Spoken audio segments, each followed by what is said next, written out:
He was not the loudest man in the room, and never the wind waving a weapon. From a dusty Sicilian hillside to the sleepless streets of New York, Charles Lucky Luciano learned that real control lived in quiet conversations and careful promises. This is a calm journey through the life of the man who helped turn scattered gangs into an unseen boardroom, a soft-spoken tour of hidden rooms, late-night deals, and the gentle hum of a city reshaped from the shadows. Chapter 1. A Boy from Le Cara Friddi. The sun over Le Cara Friddi pretended to be gentle, but it pressed on stone walls and dusty alleys with a steady weight older than the town itself. In a small house clinging to the hillside, a boy named Salvatore Luciano watched grown men talk softly about work that did not exist and taxes that never slept. He listened more than he spoke. Listening became his first real craft. His mother moved with the precise rhythm of someone used to turning very little into dust enough. His father came home with coal dust on his skin and stubborn pride in his posture. At night, through thin walls, Salvatore heard neighbors talk about America as if it were a half-sacred fable, a place where a man might trade stone dust for clean shirts and Sunday dinners. Their voices lifted when they said the name. The sound of hope cut deeper into him than any sermon. In the narrow church he studied candles, statues, and the calm authority of men who never rushed yet decided everything that mattered. There was power in quiet certainty. There was power in ritual and structure. He did not have the language for it, but he understood one idea with absolute clarity. If rules were made by people, then people could change them. On the hillside, boys tried to look braver than they felt. Salvatore did not always win their games, but he always stood back up. When another boy knocked him into the dust and laughed, Salvatore wiped his lip and stared until the laughter faded. He decided that instant reply was a luxury. Memory was better. You did not need to answer every insult if you were willing to wait. Nights carried secrets through open windows. Adults spoke carefully of men who controlled trade, who expected respect, who settled conflicts before they grew noisy. Names were not spoken, but the mix of fear and admiration told him that real power rarely raised its voice. By the time his father announced that the family would join the tide sailing for New York, Salvatore had already made 2 private decisions. He would not grow old under a leaking ceiling in a village that never changed, and in any new world he would find the people who shaped the rules and learn how they thought. The ship was crowded and restless, full of families packed into quarters that smelled of salt, sweat, and borrowed expectations. Salvatore, pressed among them, rushed to the rail whenever he could. The sea stretched far in all directions, an endless sentence with only one command: keep moving. On deck he met boys bragging about uncles and cousins who had already struck it rich in New York. He listened with a calm face and a skeptical mind. If riches were so easy, why were their jackets so thin? He began to ask more pointed question: which streets, which factories, which landlords, which names? That was how his first map of the new world formed, built out of other people's claims and complaints. The sight of New York rose from the haze like a verdict. Tall shapes, hard lines, a harbour cluttered with ships that did not seem lost. At Ellis Island, officials trimmed names with casual hands. Salvatore watched his own become Charles without protest. A name was a tool. If Charles travelled better, he would use it. Who he truly was would be his own decision. The Lower East Side greeted them with noise in all languages, carts clattering, children running, chickens objecting to their fate. Tenement stairs groaned, air thick with garlic, coal smoke, and ambition pressed against his lungs. It did not feel kind, but it felt alive. Charles tried straight work, carrying goods for shops, hauling boxes in cramped warehouses, anything that brought honest coin. He learned that if you listened carefully, remembered instructions the first time, and delivered exactly what was asked, people noticed. Reliability paid better than loud promises. He also discovered a parallel economy where boys his age earned faster money for less formal services.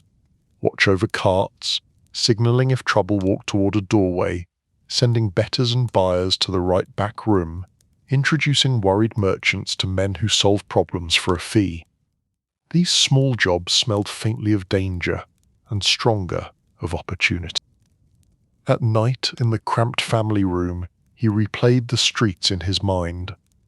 Every block had a man who thought he was in charge. Every corner had someone afraid of someone else. Charles did not intend to challenge any of them, not yet. He intended to understand who they were, who they feared, and why. Early adolescence turned the quiet immigrant boy into someone the neighborhood began to recognize. He sold newspapers, then noticed that news was not what people truly bought. They wanted certainty. They wanted someone to guide them through risk. They wanted, above all, to believe that someone competent was handling the parts of life that made them nervous. So he shifted. Less shouting headlines, more running messages. Less petty scams, more favored errands. He delivered sealed envelopes. He connected people who preferred not to be seen together. He remembered who met where, who paid on time, who complained too much. Memory became currency. Some older boys tried to pull him into rougher work. Intimidation, loud threats, messy warnings. Charles did not like that style. It earned attention from the police and the press. He had no ambition to become an easy target on a front page. He believed there was a better way. If people respected your ability to arrange peace, they came to you. If they only feared your cruelty, they waited for a chance to bring someone heavier down on your head. Still, streets test people their own way. An argument over territory and fees turned into a clash. A blade appeared, fast and pointless.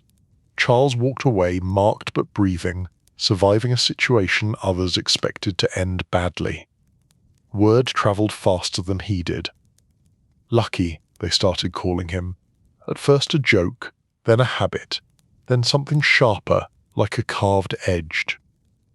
The nickname wrapped around him until even he used it. Lucky. It sounded as if fortune walked beside him, nudging bullets and bad breaks aside.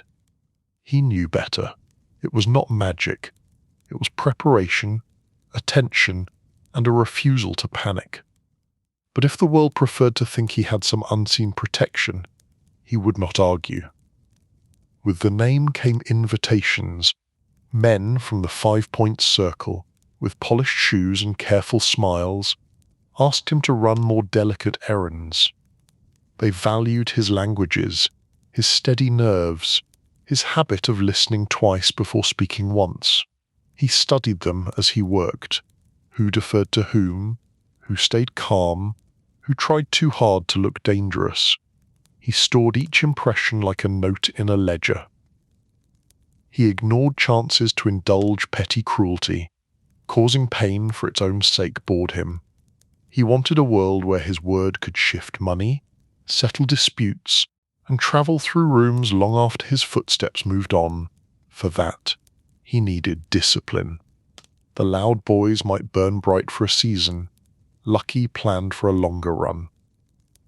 One breathless summer night, after completing a line of errands too profitable for his age, Lucky was stopped by men who knew exactly whose messages he had been carrying. Their questions were quiet and pointed. They searched his pockets. For a tense moment, the air felt knife-thin. There are versions of that night told in every corner bar of the old neighborhood.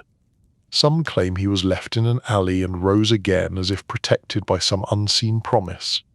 Others say a more powerful man recognized him and interfered. The truth kept its own counsel.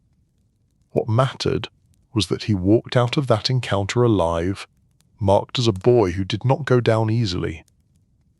Lucky did not waste time correcting any version of the legend. A story that portrayed him as hard to erase had its own practical uses. It warned reckless rivals and interested employers at the same time. Walking home through streets that smelled of hot stone and cooling food, he felt the weight of his new reputation settle around his shoulders. If chance and careful manners had kept him standing, he owed the future something in return. He passed shuttered shops and tired faces leaning in windows. Above him, lines of laundry moved in the faint breeze like flags of quiet survival. The city hummed. New York never truly slept. It merely turned down the volume while deals continued in softer voices. Lucky understood that the honest road could offer safety, but not control. He did not crave gold-watch glamour. He wanted a position no landlord could evict, no single election could erase. If fate insisted on sparing him, he would answer by building something larger, something that might, in its own crooked way, make chaos more orderly. The boy from Latara Friddi had crossed an ocean into a maze of brick and steam. No one would guide him further. That was acceptable. From this night on, he would guide himself, and on day, if he did it correctly, others as well. Chapter 2. Lessons on the Lower East Side. Morning on the Lower East Side did not ask permission. It pushed its way through cracked windows and thin curtains, arrived with carts rolling over cobblestones, women calling to children, men arguing softly about rent, shifts, and bosses who never remembered first names. Lucky moved through that noise like someone born to it and slightly apart from it. Tenement walls rose on both sides, clotheslines above like tangled flags of survival. Every stairwell had its own weather, its own scent, its own rumours, and he treated each done like a page in a manual. He learned the rhythm of the blocks, the baker who slipped him yesterday bread if he helped unload flour before dawn, the pushcart man who claimed to know a sure thing at the track every Sunday and came back every Monday with the same hopeful eyes, the landlord who liked his envelopes on time and his complaints quiet. What felt like chaos to outsiders was, to Lucky, a living chart, a pattern of need and fear and habit. He noticed which doors drew policemen like magnets, which doors policemen floated past with their eyes fixed ahead, which corners emptied when a certain name was mentioned. He did not yet know what he would do with all this knowledge, only that it made him feel less helpless. School desks came and went, the streets taught faster, teachers spoke about kings and parliaments far away, but Lucky sat thinking about the kings of his own block, landlords, loan men, corner bosses, city clerks with rubber stamps that decided who stayed and who went. The official map in the classroom meant less to him than the map of stairwells and back rooms he carried in his head. His parents clung to respectability. They talked about how lucky they were simply to be in America, how work and clean records would build a better future. Lucky did not argue. Their faith, he understood, had carried him over an ocean. He simply noticed that the hardest working men he knew were also the easiest to replace. A foreman snapped his fingers, and a labourer vanished from the schedule. No explanation, no defence. That quiet cruelty bothered him more than open threats. He did not plan to live at the mercy of anyone's fingers. At home he stayed dutiful. He brought money, never came back empty-handed, never came back loudly bruised. His mother, worn and proud, did not ask many questions as long as the family ate and the landlord stayed calm. His father, shoulders bent from labour, studied him with a look that mixed worry and reluctant pride. The boy had a way of landing on his feet. In that building, that was a miracle disguised as a personality trait. Evenings became his true classrooms. Boys his age boasted on stoops about fights, small thefts, romantic adventures that almost certainly had not happened, cousins in gangs who apparently ruled half the city. Lucky leaned against a wall and let their words roll past like smoke. He watched instead for smaller tells. Who went quiet when a policeman walked by, who checked over a shoulder when a particular surname came up, who never stayed in the same place too long. He decided the louder the brag, the weaker the spine. Noise, he concluded, was its own confession. The ones who said little, who watched exits, who kept track of who owed what to whom, those were the people to pay attention to. He wanted to be counted among them. He took any work that built his reputation without chaining him to foolishness. Hauling crates, sweeping up after closing, running meat packages for a gruff butcher, guiding new immigrants from the docks to their relatives 10 blocks inland. While other boys focused only on the coins in their hands, Lucky focused on the patterns behind them. Late deliveries, nervous customers, names that opened doors, names that closed them. Each small job added a line to the quiet ledger in his mind. The first time he truly noticed Meyer Lansky, a dice game was turning ugly. A larger boy had been skimming, and the crowd felt it without proving it. Voices rose, fists edged forward, the kind of commotion that attracted the wrong sort of ears.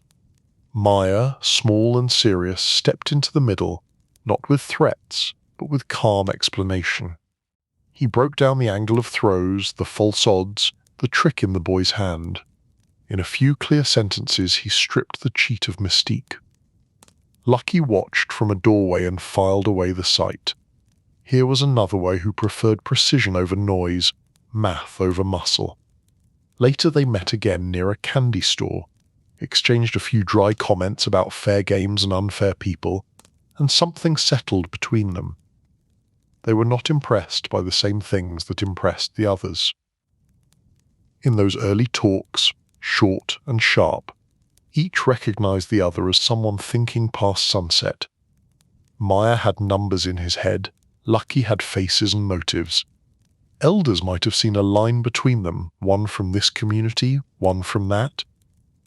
The boys saw only a shared impatience with stupidity. The city was carved into pieces, but money, fear, and greed did not respect the lines. Neither would they, at least not blindly. Their partnership grew in careful steps. They did not shout about it. They tested each other. Meyer saw that Lucky could keep his mouth shut and remember instructions. Lucky saw that Meyer could weigh risk faster than anyone they knew. Benjamin Siegel joined the orbit later, bright and impatient, all humor and sharp edges. To Lucky, Ben was like a fast car without brakes, exciting and dangerous. To Meyer, he was an asset to aim wisely. The three of them formed a small, unusual center of gravity in streets crowded with ordinary bravado. Message work pulled Lucky further into the orbits of older, established figures. Some were remnants of the old 5 Points world now wearing better suits. They needed someone to carry envelopes between a tailor shop back room, a quiet cafe, a furnished room above a bakery. They needed someone who understood that listening was part of the job, and speaking was not. Lucky took these tasks and treated every doorway as a classroom. In back rooms he delivered notes and watched how men behaved when they thought the messenger did not count, who paused when he entered, who kept talking, who tested him with casual remarks to see if he reacted. He learned how power sat in a chair, how it stirred a spoon in coffee, how it glanced at a clock when someone was late. He saw that true authority rarely needed to raise its voice. Some invitations pressing in his direction were shadows he refused to wear, rough assignments meant to terrorize shopkeepers, cruel shows of force meant only to keep legends alive.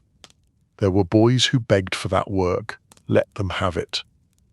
Lucky stayed a step to the side, choosing tasks that increased his value rather than his heat. A man who specialized in introductions, in problem-solving, in making sure everyone left a room with their pride mostly intact, had a longer future than one who specialized in smashing things.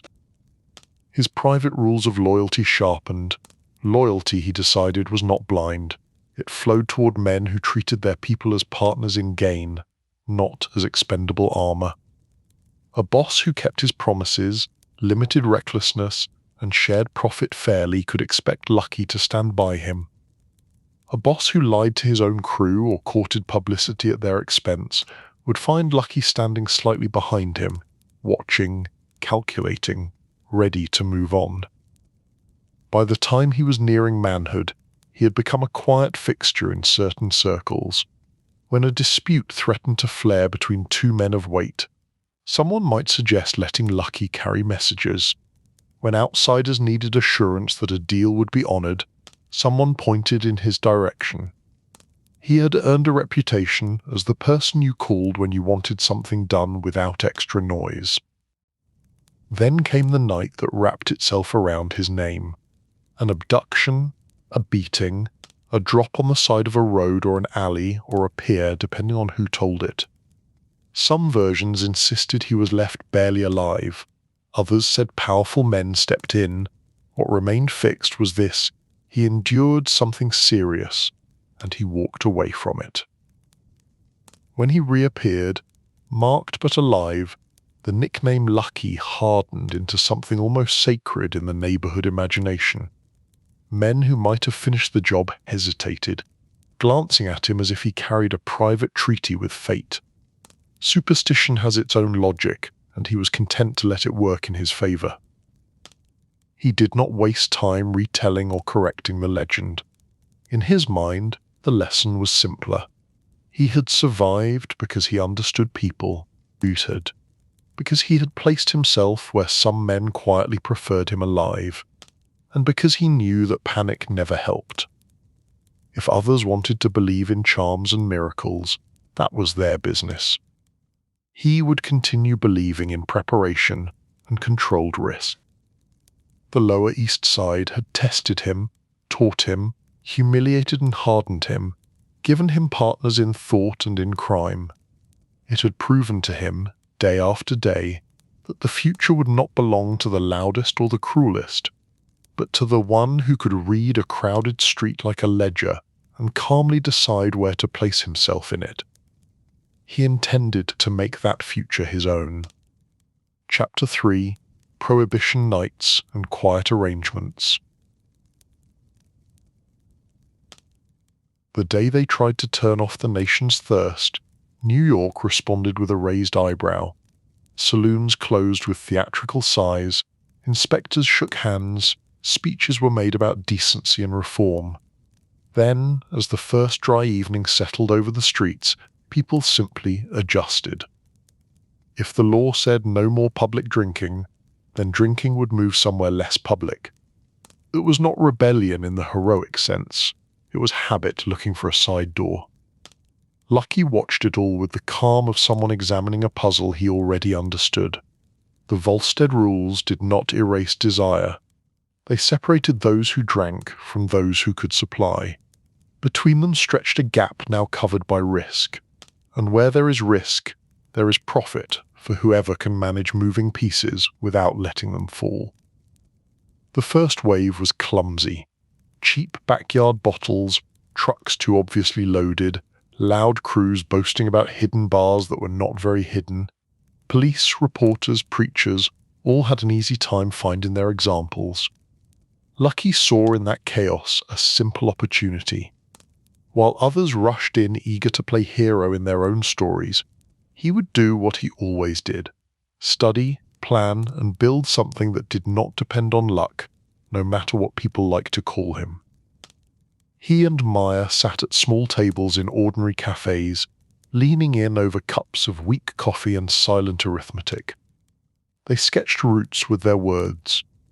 Liquor from Canada by boat or car, liquor from Caribbean islands, liquor from hidden stills upstate, storage in friendly warehouses, cautious drivers, coded notes, set schedules. They talked about cost, loss, risk, and how to smooth all three. This was not about bar on one street. It was about a chain. If one link broke, the others had to hold.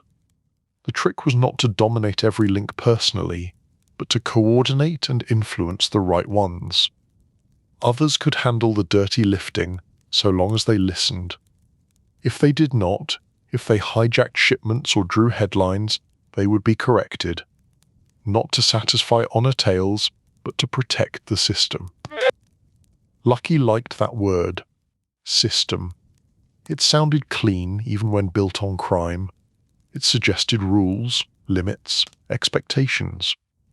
In his mind, a disciplined illegal system was still an improvement over the wild, sloppy worlds he had grown up around. If wrongdoing refused to disappear, it could at least learn manners. Arnold Rothstein occupied a quiet corner of this new landscape like a professor watching his students. When Lucky sat with him, the noise of the city seemed to slide away, leaving only numbers and outcomes. Rothstein spoke not of street legends, but of cash flow. He explained why a stable percentage would always beat a wild one-time score. He talked about investment, diversification, cleaning money through front businesses, lending for a price. Lucky listened, weighing each piece against his own instincts. He already knew people. Rothstein handed him a sharper lens on money. Combined with Meyer's mathematics, it gave their small circle a polished edge. They were not trying to be the strongest men in the room with fists. They were trying to be the men who made the room worth entering. With that mindset, Lucky approached Prohibition not as a party but as an industry. First, he secured relationships with those who could move product in bulk. Importers, captains, warehouse owners who needed protection or partners. Then he worked downward, making sure that speakeasy operators, club owners, and small-time sellers were tied into reliable chains instead of random one-night offers. Reliability became the heart of his pitch. You deal with us, your bottles arrive. You pay what we agree, your doors stay open. You make your place too loud, too rough, too obvious, and you endanger the line that feeds you and everyone else. That, he explained, was when discipline arrived. Not out of personal anger, out of policy. The city above these arrangements shimmered with its new nightlife. Behind unmarked doors you could find jazz, polished dance floors, red-shaded lamps, and strong drinks poured into delicate glasses. On certain avenues, chauffeurs lined up their cars while doormen pretended there was nothing unusual happening in the rooms upstairs. In truth, those rooms existed only because men like Lucky had convinced chaotic crews to respect invisible borders. He did not need his name on any sign. In fact, the rule was the opposite. No signs, no names, only whispers. A club owner might never speak to him directly, might deal through 2 or 3 intermediaries, but he would know that if payments were made and rules observed, some quiet structure watched over him. That feeling, that he was under the umbrella of something larger than one reckless gang, kept many in line. The alliances that formed under this umbrella reached across the old divides of origin: Italian, Jewish, Irish, others, all with their own histories of grudges and suspicions.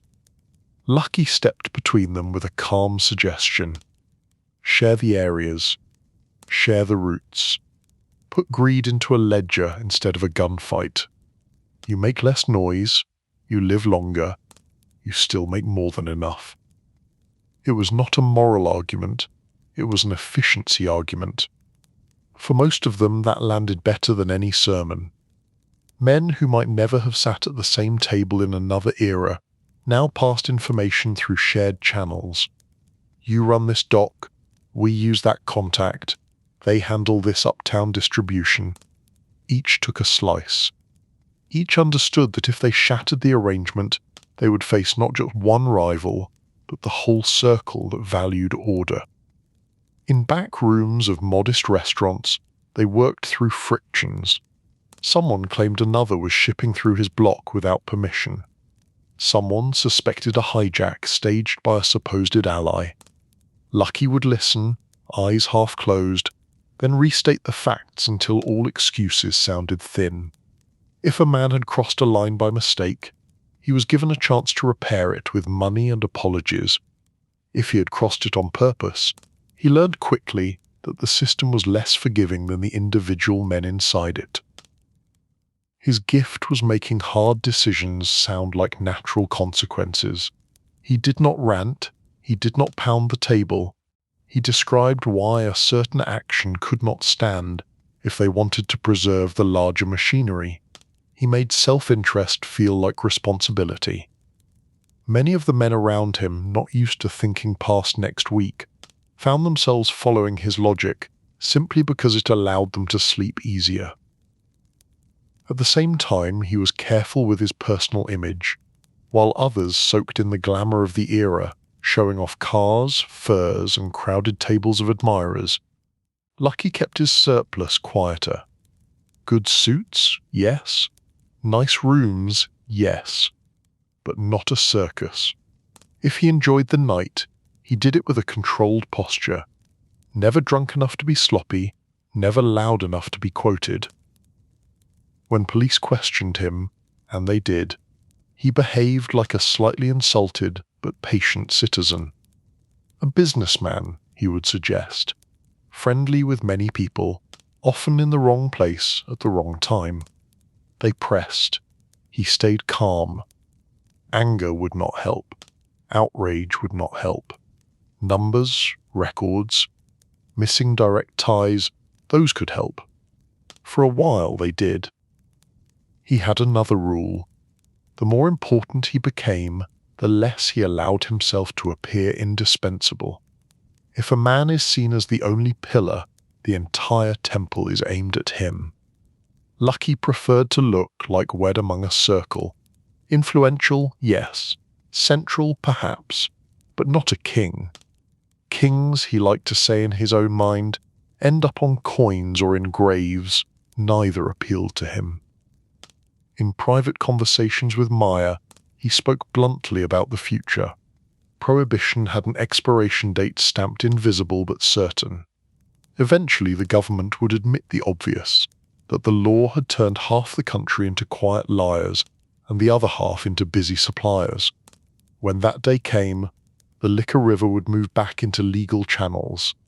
Those who had focused only on the bottles would drown. So he urged diversification. Unions that controlled docks, trucks, markets, gambling operations dressed up as nightclubs or back rooms, influencing construction bids, trucking companies, garment shops.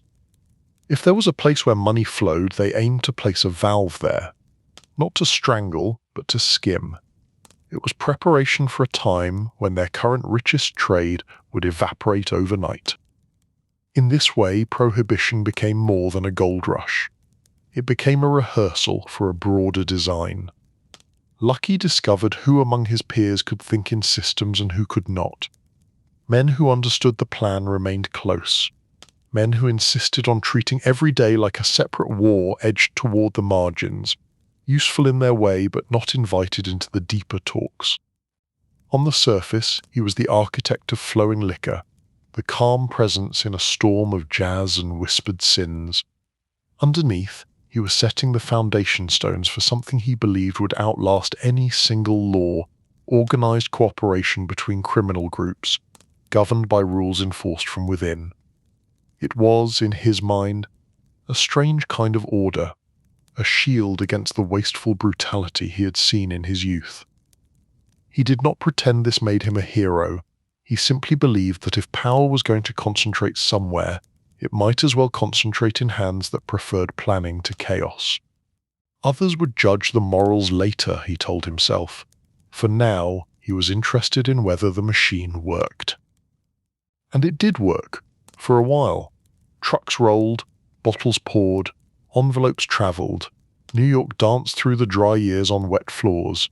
Many men made fortunes. A smaller number learned from the man who rarely raised his voice that fortune alone was not enough. You needed structure. You needed rules you did not break, even if you broke all of the official ones. In the quiet hours near dawn, when clubs emptied and streets shone with the last spilled drinks of the evening, Lucky sometimes stood by a window and watched the city breathe.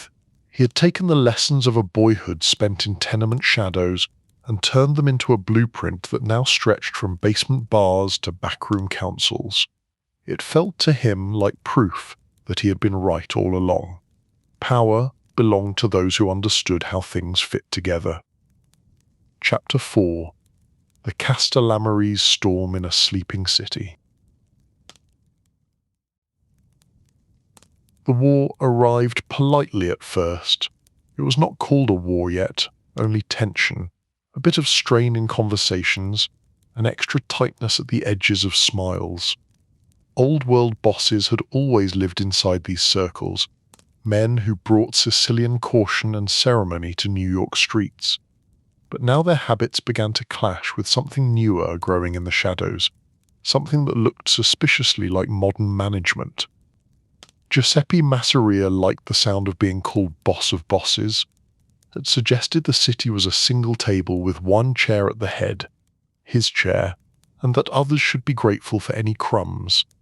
Across the divide, Salvatore Maranzano styled himself as an architect of order, a man who read history and saw himself in the margins, destined to stand above the rest as some tidy emperor of discipline.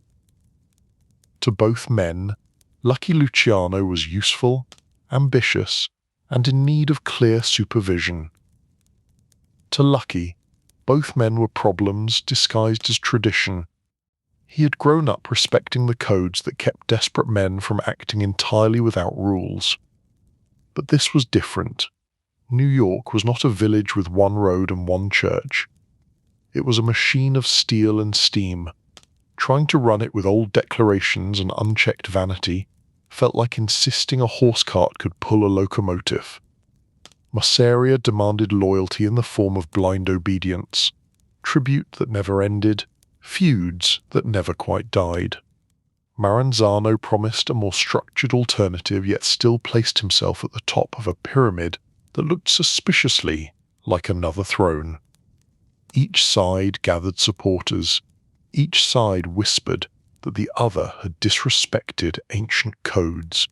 Each side started testing the other with subtle strikes that did not stay subtle for long. Soon drivers hesitated at certain corners. Conversations lowered when certain names were mentioned. Some men simply failed to come home.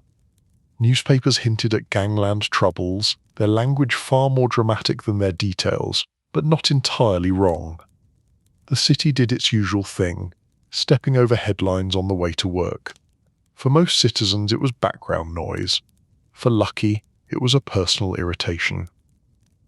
The war, later labelled Castellammarese, threatened everything he had tried to build. Cooperation, shared routes, quiet deals, all began to shake under the weight of old men arguing about crowns. Each loud incident invited police attention, political speeches, and fresh outrage from people whose outrage had been very quiet during the profitable calm. Lucky watched money leak away into lawyers, escapes, and funerals. He did not like waste. In small, careful meetings with Meyer Lansky and their closest circle, Lucky laid out the problem in dry terms. This is bad business. This is bad planning. We are letting two competing legends write the rules for a city that has already outgrown legends. Something has to change, or the whole structure collapses under their pride. He began private conversations with others who felt the same pressure. Some had served Masseria dutifully, some admired Maranzano's discipline. Many were simply tired of waking up every week to new trouble that cut into their earnings and shortened their likely lifespan. Lucky did not push them with threats. He asked them question. Do you want 10 more years of this noise? Do you want your sons to inherit a battlefield where no one can predict tomorrow? Or do you want a table where everyone with real weight gets a seat and no one man can simply demand tribute because he likes the sound of his own name? The more he spoke, the more some of them realized he was not just complaining. He had a blueprint. They did not have to love each other. They only had to accept rules that made chaos expensive. The turning points of the war became the stuff of legends almost as soon as they happened. Card games that ended Ludman short, office visits where the host did not finish his drink, names vanished from directories, safe houses that were not so safe after all. In street retellings these scenes grew larger, banknotes fluttered more dramatically, coats swirled in slower motion. Lucky never corrected or embellished the myths. What mattered to him was that the old structure cracked and then gave way. Masseria, the self-declared boss of bosses, was removed from the board, unalived in a manner people would dissect for decades. Later, Maranzano, who had stepped in with full imperial posture, met a similarly final rearrangement of his schedule. None of it was random. Behind the curtain, decisions had been made by men who had listened to Lucky explain that the future could not belong to anyone who needed a crown nailed to his head. Some acted out of conviction, some out of fear of being on the losing side. Some simply followed the man whose calm voice turned discontent into a plan. When the dust settled, the city looked strangely the same to ordinary people. Trolleys still ran, tailors still argued with customers, street vendors still claimed their fruit was fresher than reality allowed, but inside the networks that ran gambling, liquor, construction deals and waterfront arrangements, there was a new emptiness at the top. The old giants were gone. The question of who or what would replace them hung in the air like smoke refusing to leave. Many expected Luciano to simply step into the role he had helped open. Boss of bosses, they whispered, as if the title would finally land where recent history suggested it should. It would have satisfied certain egos, tied off the story in a familiar arc. The clever lieutenant becomes the king. Curtain down. Lucky, however, understood something the others did not. A visible king is a perfect target. Law enforcement loves a single name to circle in red. Politicians love a single villain to shout about. Rivals love a single point to stab. If he accepted such a crown, he might enjoy a bright season and then vanish into a cell or an early grave. That outcome did not align with his long-range thinking. Instead, he began describing a different shape. Not boss above all, but a council of the most significant families and groups, each with recognized territory and interests. A commission. The word sounded dry, official, almost boring, which was partly why he liked it. It suggested meetings, minutes, considerations, not drama. At private gatherings, he laid out how it would work. No more unilateral declarations of supreme rule. Major issues would go before the table, disputes between families would be mediated, serious punishment would be approved collectively, so no one leader could go too far without consequence. In return, everyone received a measure of security. As long as you respected boundaries and agreements, the entire network had an interest in keeping you standing. Some men frowned at the idea of answering to a meeting. They had grown up believing leadership meant never asking anyone else. Lucky countered with his usual dry logic. We are already answering to funerals, surprise raids, and chaos. This is better. Do you prefer a conversation or a coffin? The phrasing varied, the point did not. Slowly the resistance softened. They tested the concept on smaller disputes. A contested gambling club here, a union contract there. Instead of automatic retaliation, the parties presented their versions to a circle of peers. Voices rose, sure, but then they settled.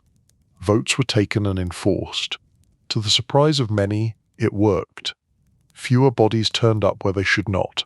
Profits smoothed out. Lucky positioned himself not as emperor of this new body, but as its most capable moderator. He had relationships in each camp, a reputation for balancing self-interest with systemic interest. When he spoke, others listened, not because he claimed sacred authority, but because his suggestions tended to prevent problems before they grew teeth. He knew what it looked like from the outside. Deny the crown, hold the influence. But that was the point. If they insisted on calling someone boss of bosses in private, that was their habit.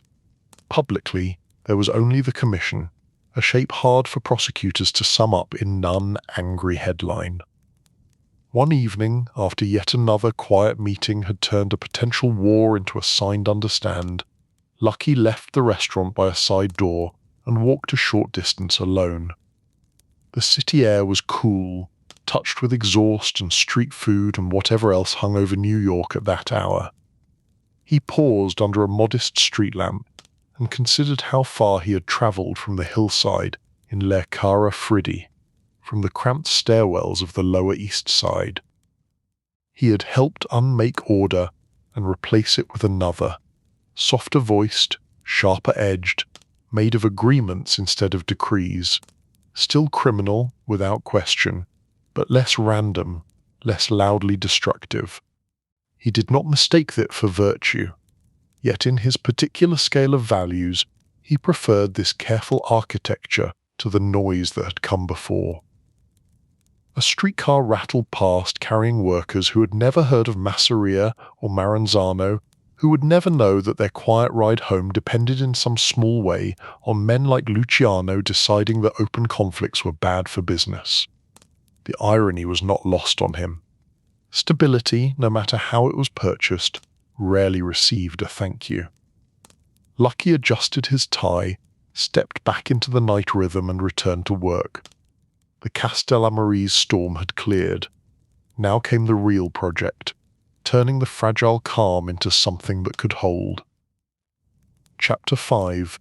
Building the Commission. There was no grand opening ceremony for the commission, no banners, no speeches, no cameras. It began in the usual way that serious things begin in their world, in a quiet room above a restaurant, with too much smoke and not enough light. A handful of men sat around a table and agreed, without pretending otherwise, that the old way had gone too far. Lucky Luciano did not stand at the head.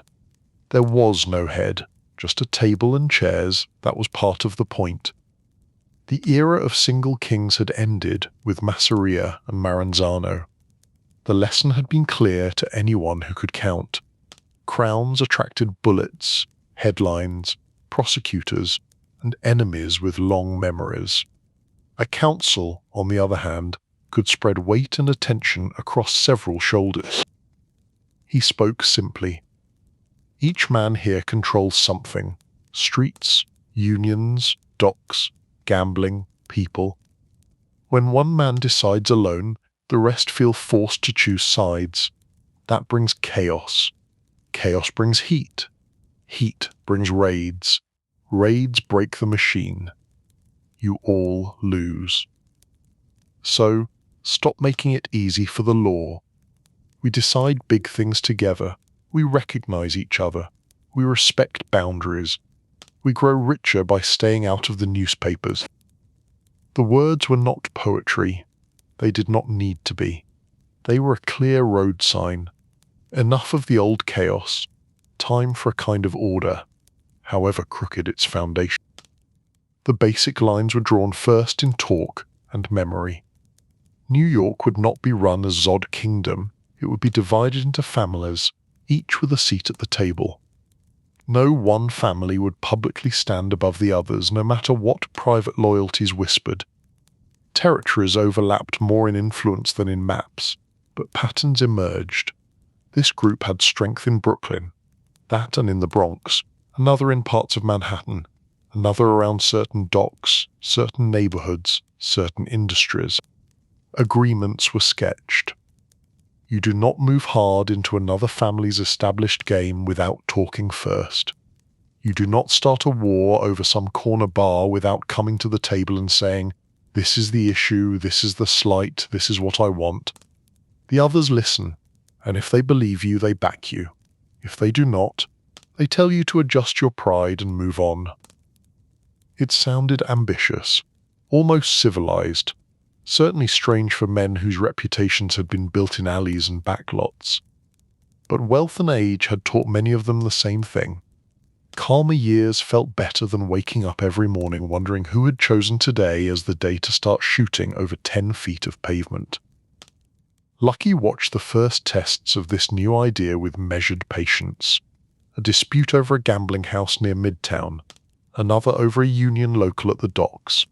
In the past, both might have sparked quick violence. This time, the offended men brought their anger to a meeting. Voices rose, accusations flew. Then came the part that mattered. Others at the table spoke, not flunkies, peers. They weighed facts, weighed histories, weighed which version protected the system. A decision was reached. The losing side received a narrow path to save face. The winning side received acknowledgement, not license to gloat. No woe stormed out. No woe got unalived on the sidewalk the next morning. Money kept moving. The commission, in its small, clumsy first steps, had worked. Word of this internal order spread through the ranks, not in clear language but in attitude. Captains told soldiers to hold back, to wait for instructions, to let certain matters go upstairs. Men heard the new phrase. Talk to them. Bring it to the table. It was not democracy, and Noah pretended it was. It was controlled gravity. Trouble would drop into the center instead of shattering the edges. Lucky's strength in this environment was obvious. He could talk to everyone. Old guard, new blood, different backgrounds. He had earned trust in pieces, over years, by paying on time, remembering promises, and stepping in only when needed. He did not need to pound the table to guide it. A short sentence from him, delivered with that even tone, could shift a room more than shouted threats from louder men. He had refused the title of boss of bosses, and that refusal was as meaningful as any oath. It signaled that he understood survival better than those who had fallen. Let the commission be the face. Let the commission be hated in speeches and chased in theories. Inside that shape, he would work as Zan voice among several, influential but not alone. New York, seen from a rooftop, looked no different. The same lights, the same river, the same bridges. But inside certain offices and corner booths, conversations had grown more structured. A man in Chicago wondered about opening something in Brooklyn. Instead of sending soldiers, he made a call, then a visit, then sat in front of men who could say yes or no with authority backed by all. If they agreed, he was under the protection of more than one friend. If they refused, forcing the issue meant fighting not on family but many. Lucky encouraged this wider reach, this web across state lines. Chicago, Buffalo, Cleveland, Detroit, Kansas City, places where similar figures ran their own local worlds. He invited them, gently, into a national understanding. No formal membership cards, just a set of expectations. Large moves are discussed, shared interests are respected. People who break heavy agreements face a response not from one city, but from all. He travelled often, by train mostly, long hours broken up by worn upholstery and quiet thinking. In each city he appeared in hotel suites, private homes, backrooms of restaurants. He presented the same logic. You can stand alone and fight every neighbor, or you can stand inside something larger and fight a lot less. You choose. Some signed on quickly. Some needed persuasion, a sour reminder here, a lost opportunity there, a late shipment, an absent ally. Nothing dramatic, just a series of discomforts that made the advantages of cooperation feel warmer. With each agreement, the commission became less an idea and more a habit. Men began using its language even when Lucky was not in the room. They spoke of rules, decisions, approvals. They understood that the Commission could bless a venture or freeze it. That power was a shield and a lever. Of course, there were limits. Ambition does not disappear because someone prints a new schedule. Young, eager men still looked for shortcuts. Some tried side deals in narcotics, too tempting for their caution. Others dabbled in loud stunts that grabbed headlines. In those cases, the Commission served a second purpose: discipline. If men member allowed his soldiers to run wild in ways that threatened everyone, the others could call him in and demand correction. If he refused, stronger measures appeared. Sometimes that meant stripping territories. Sometimes it meant more permanent solutions, politely organized. The enforcement of this inner law was cold and efficient. It had to be. Without consequences, the rules were just stories. Lucky did not relish those choices, but he did not flinch from them either. In his mind, the first job of leadership was not generosity, it was preservation of the structure. If one piece rotted loudly, it was removed. Not because the law said so, because the machine could not afford to shake itself apart from inside. Around him, others sometimes tried to drag conversations back into old language. Honor, blood, pride, revenge. He listened, then gently redirected. Honor is getting paid on time and not unalived for someone else's mistake. Pride is keeping your people out of prison by not waving flags in front of prosecutors. Revenge is a luxury, business is not. He had taken the wildness of Prohibition and the brutality of the Castellammarese conflict and translated them into a private constitution. Unwritten, unenforced by any court, but very real to the men whose survival depended on it. He understood that this new order carried its own dangers. A structure this clear, if ever proven in court, would make a prosecutor's speech very easy. But at the time he gambled that secrecy and discipline would hold. On most days it did. There were small signs that the Commission's approach was working. Fewer sudden street shootouts over petty insults, more quiet sit-downs. Stable control of certain unions meant predictability in shipping and construction. Bribes became less random and more like unspoken taxes. Many citizens, never knowing the details, simply felt that certain kinds of trouble were less likely to explode next to them. Lucky watched all this with a mixture of satisfaction and suspicion. He knew people. He knew that comfort breeds carelessness. The better the system functioned, the more some would be tempted to assume it could never break. That assumption, he understood, would one day invite disaster, from inside or from law enforcement. But those warnings belonged to later years. In the period when the Commission settled into its shape, he allowed himself measured pride. He had come from a hillside town and a crowded tenement hallway to become the quiet engineer of a network that reached from New York to distant cities. He had proven, at least for a time, that even in crime, order could be designed. His genius, if one chose to call it that, rested in his refusal to seek a visible throne. He let others have titles, as long as they did not mistake those titles for invincibility. He preferred being the man people consulted, the one they needed in the room when balance was fragile. Influence without costume, power without a crown, responsibility without an honest record. One night, after a long series of meetings, he sat by a window in a modest high-floor apartment, looking down at the muted flow of cars and late pedestrians. Somewhere nearby, other men were still celebrating their own importance, raising glasses to themselves.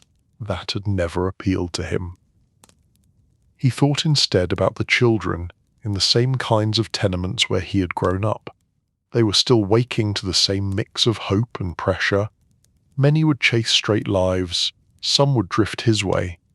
His commission did not rescue them from that choice.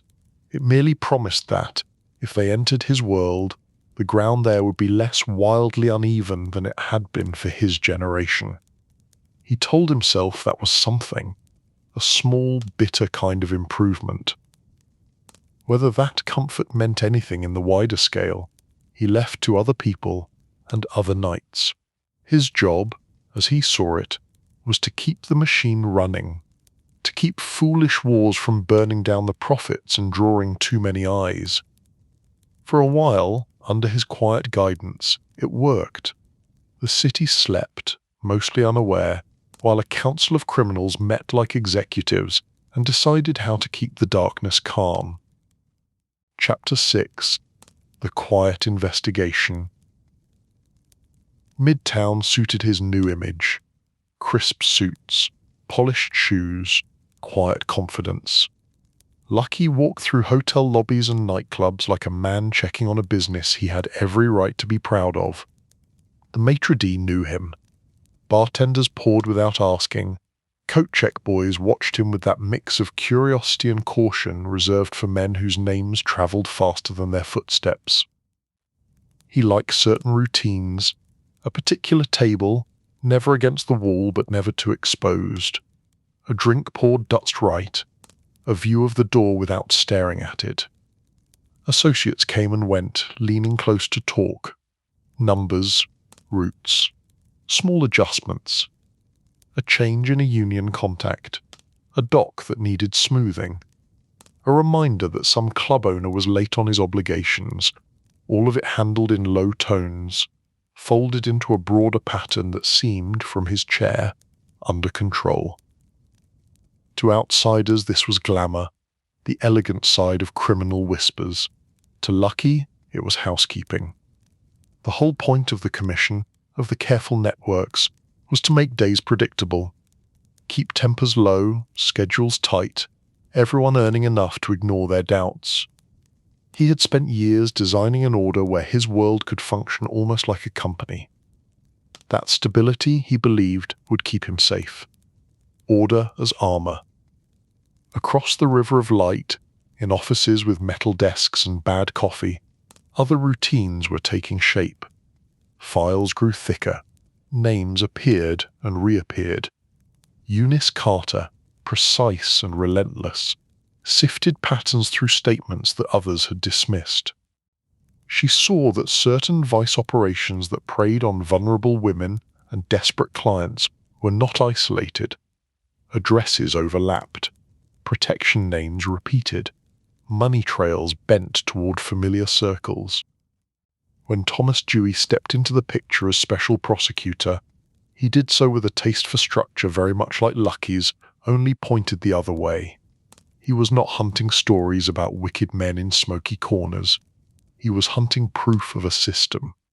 He listened when Carter explained how seemingly small complaints fit into a larger map. He gave her the room and backing that others had not. Step by step their office tugged threads. Arrested workers, frightened and tired, spoke of collections of schedules of people they paid so they could operate. Some lied, some hid, some broke. Enough of them, pressed with care, began to link their fear and money to higher names. It was never as clean as the diagrams made it look later, but slowly a picture took shape that pointed past local bullies toward the man who had tried so hard to stay dignified and distant. Lucky heard the first hints the way he heard most things.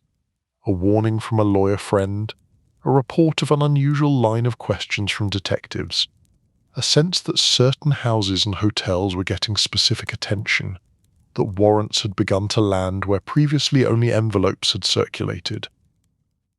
He did not panic. Panic was for amateurs. He changed nothing visible, still at his table, still calm. If called in to answer questions, he arrived on time, polite, amused that anyone thought he would involve himself in such crude details. He presented himself as successful but legitimate, a man with many acquaintances and no reason to arrange anything so unpleasant as those accusations suggested. For a long time that mask had worked. This time he could feel it slipping, not because he lost control of himself, but because the people across the hall had changed their approach. They were not trying to catch him with some single dramatic act in a dark alley. They were collecting accounts of routine, daily operations, scheduled exploitation, patterns of payment and fear that, when recited all together, made his claims of detachment sound thin. Raids followed, doors broken open not by rivals but by badges, ledgers seized, phone messages overheard. Women who had been pushed and threatened finally found ears willing to listen, lawyers willing to protect, an office willing to believe that their pain was part of a designed trade. Some witnesses were unreliable, others were not. Sorting them took time, but Dewey's team had patience. When they finally brought charges, they did not present Lucky as a mythic outlaw, but as an administrator of vice, the architect at the top of a ladder of handlers, runners, house operators, a man whose genius for order had, in their telling, been used to organize not calm but harm. It was a pointed reversal. All the things he had believed made him untouchable were now dragged forward as reasons to condemn him. The trial became theatre whether he wanted it or not. Reporters filled benches. Curious citizens lined up, eager to see the man whose name had become shorthand for a new kind of underworld. He dressed impeccably, carried himself with the same measured ease he had shown in nightclubs. If the state wanted to put on a show, he would not add to it by sweating. Witnesses spoke. Some were clearly broken by fear, by guilt, by deals made in side rooms. Others spoke with a bruised clarity that cut the air. They described routes of money, instructions, the comfort of knowing there was a system behind the men who came to collect. The defense attacked their motives, questioned their memories, suggested that Dewey had bullied tales out of them. But the drumbeat of repetition worked on the jury. Over and over the same structure appeared in different words. Men did not simply act at random, they followed orders. Houses did not simply open, they paid into a chain. That chain, they were told, climbed toward Lucky Luciano. The prosecutors framed him not as a kind of necessary regulator, as he flattered himself, but as the profit mind behind sustained exploitation. He sat there listening to his own methods retold as a blueprint for guilt. Where he had seen discipline, they saw control. Where he had seen order against pointless chaos, they saw efficiency in wrongdoing. It is one thing to know you have lived in a grey world. It is another to hear its darkest shades read aloud in a courtroom that refuses to acknowledge any balance in the tones. When the verdict came, it came like a formal verdict always does. Calm words in a hot room, guilty on major counts, a long sentence that in effect announced that the state fully intended his story to end behind walls. Lucky did not lunge, shout, or break. He straightened his tie, whispered briefly to counsel, and walked out between guards with a set face. Outrage would have been a confession of surprise. He was not surprised. He had always known the structure he built could someday be used as a map. It finally had been. Prison shrank his physical world, but not his habits. The first days were an exercise in adjustment. No private tables, no velvet curtains, count times, clanging bars, the shared air of men who had made all kinds of choices, clever and foolish, cruel and desperate. There was anger around him, some aimed outward, some inward, much of it circling with nowhere to land. He chose, deliberately, not to add his voice to that noise. The same instincts that had kept him from brawling for show in his youth now kept him from raging in his cell. If he was to move through this new environment with any control at all, he would do it the same way he had moved through tenements and nightclubs, by observing, choosing words carefully, and letting others reveal themselves before he showed his own cards. He followed rules enough to be noted as cooperative. No theatrical defiance, no trouble with guards unless necessary. He kept his space clean, his clothes as neat as possible, his posture intact. Some inmates came to him looking for favors, stories, leadership. He answered few questions, offered less advice, and let them see that he would not turn the block into a stage. The administration noticed. A famous prisoner who did not incite problems was a problem they did not have to solve. Reports described him as disciplined, polite, focused on reading, exercise, routine. It was not a disguise.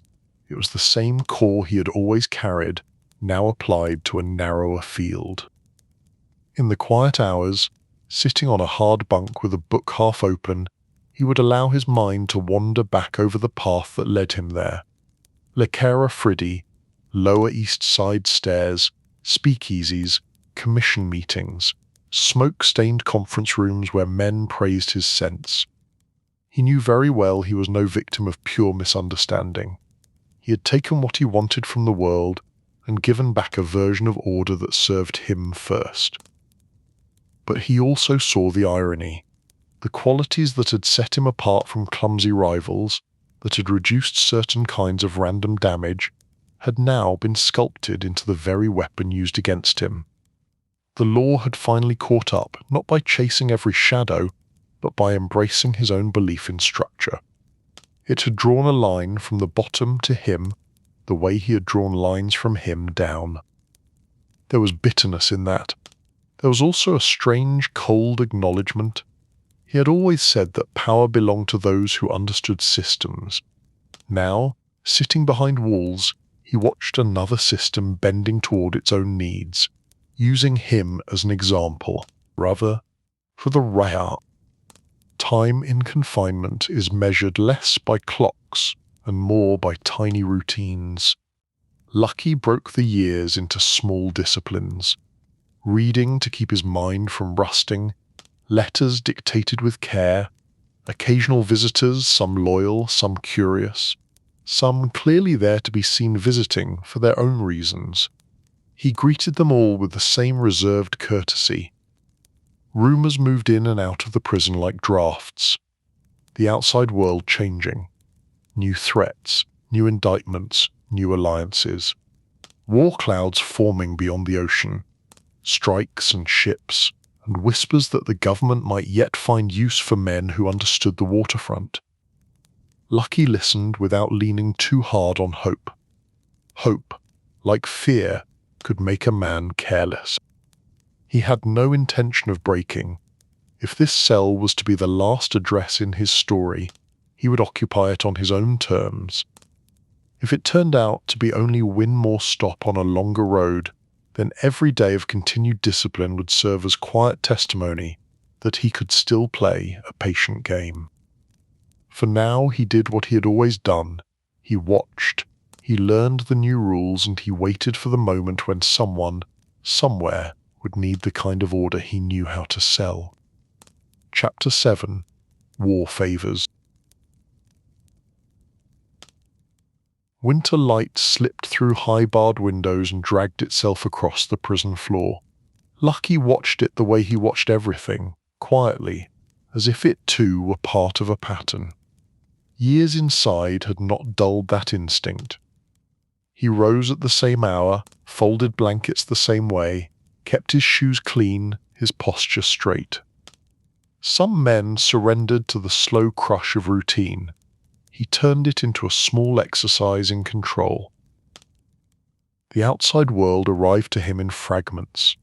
Papers, when he could get them. Letters, shaved by censors.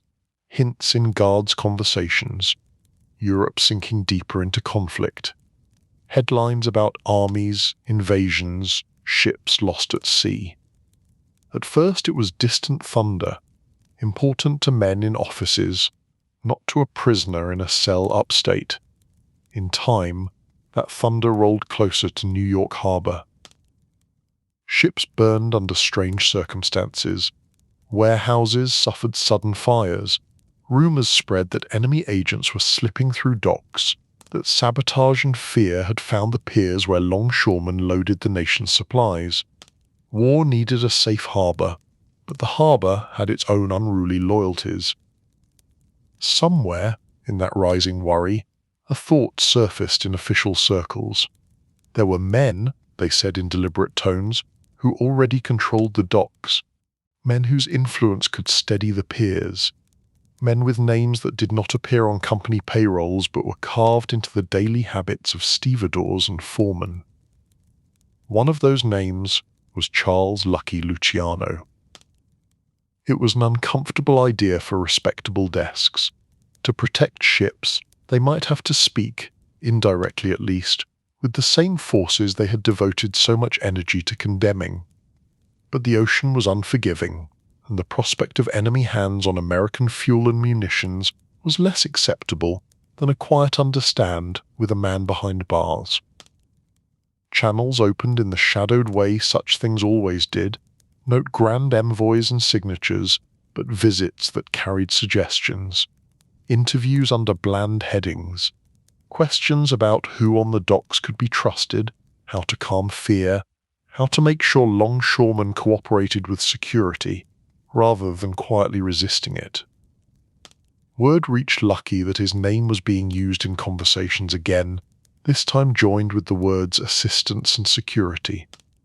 Some details blurred even as they were told, wrapped in secrecy, then rumour, then self-serving tales. He understood only this with certainty. The same government that had called him a threat was considering whether his influence, real or perceived, might be turned to patriotic advantage.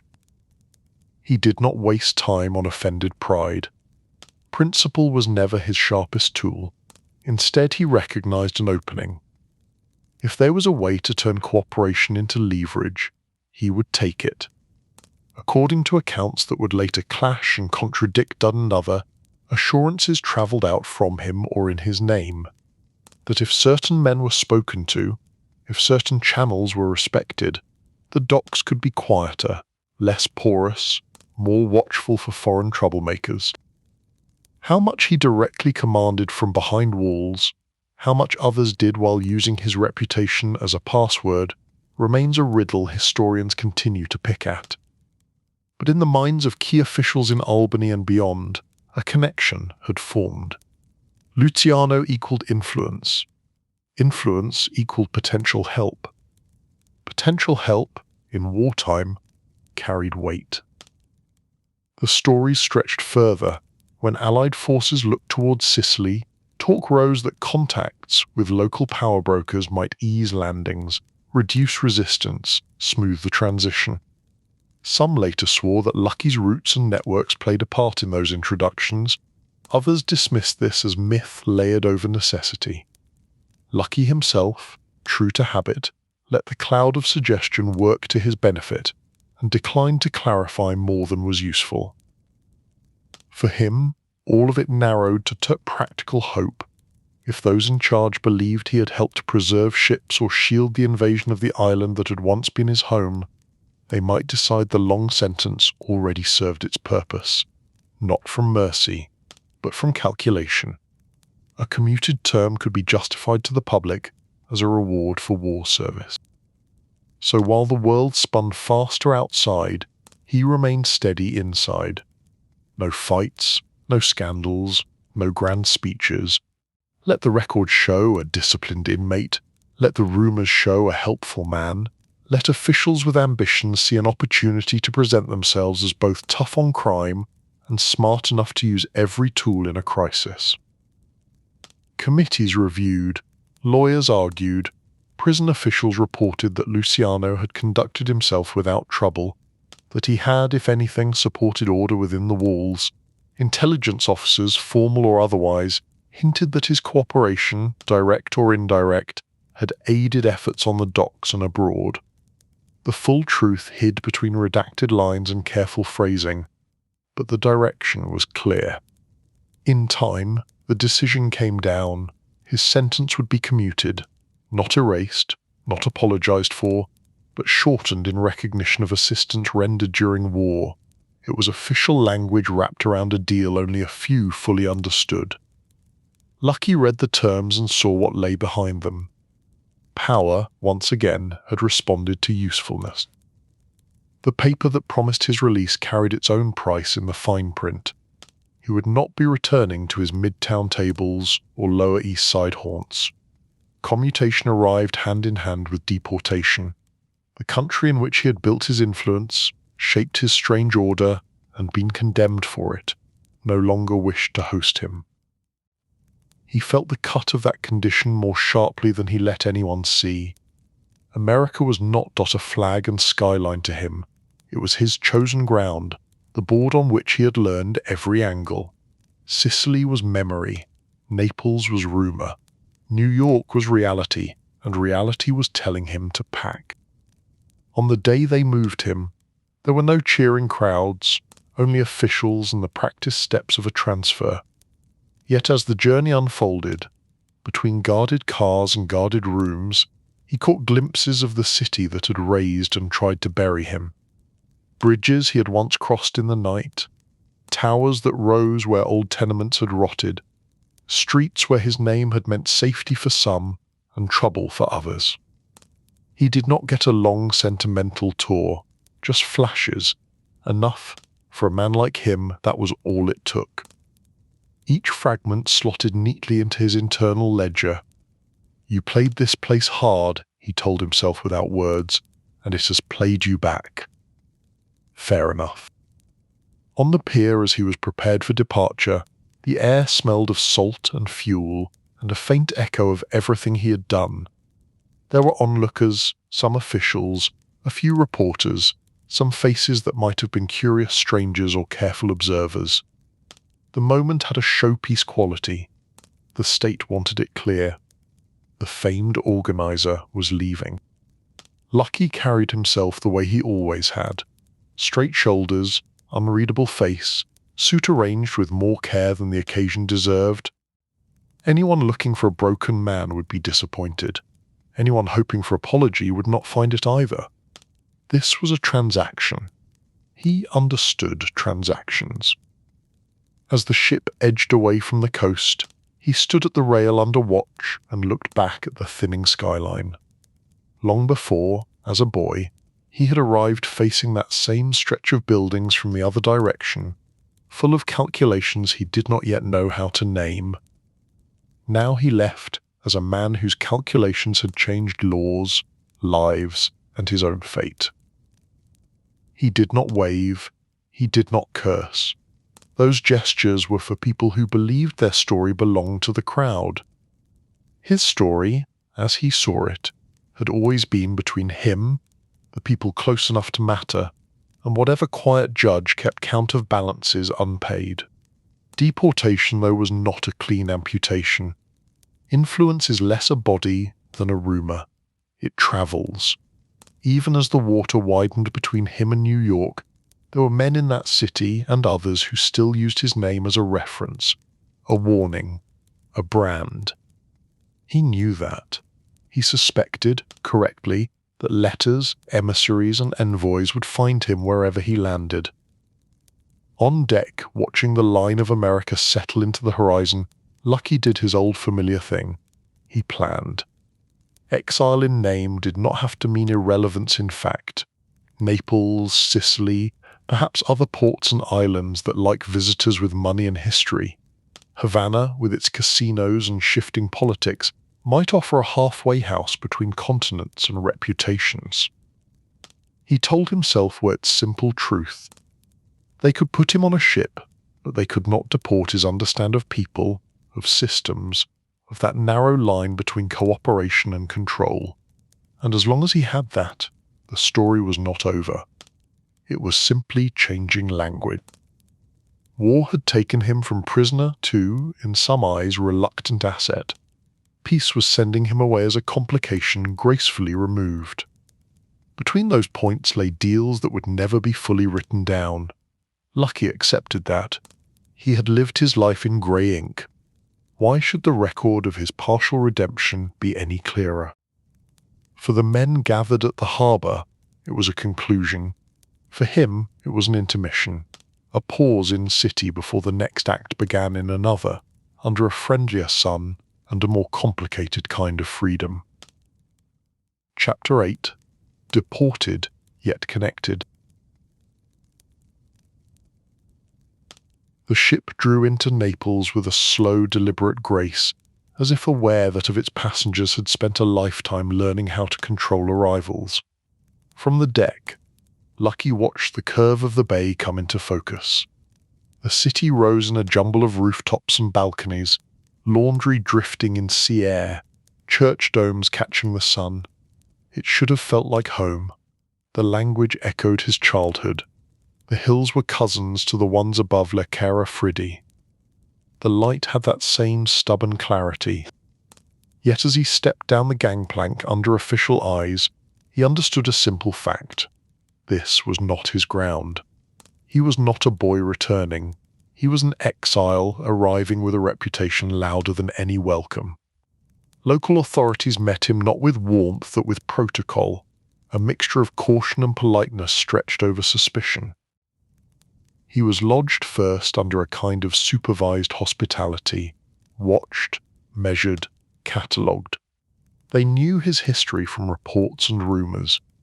American papers had introduced him as the king of organized crime. The phrase made him want to laugh and yawn at the same time. No king stands on a pier being counted by strangers.